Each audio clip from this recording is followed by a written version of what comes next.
مرو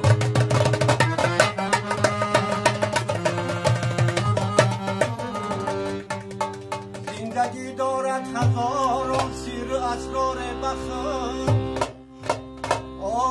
از برای مصلحت بر نزد بهشتان مرو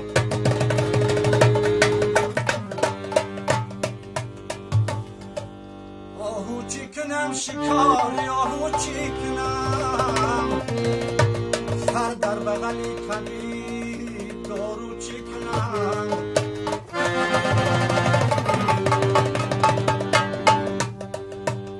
ای صفاتی ذات پاکت قل هو الله احد ای نهالی باغ توحیدی تو الله صمد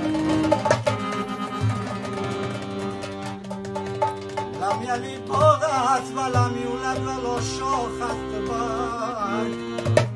میوه‌ای و لم یکن مغز است له کفوا احد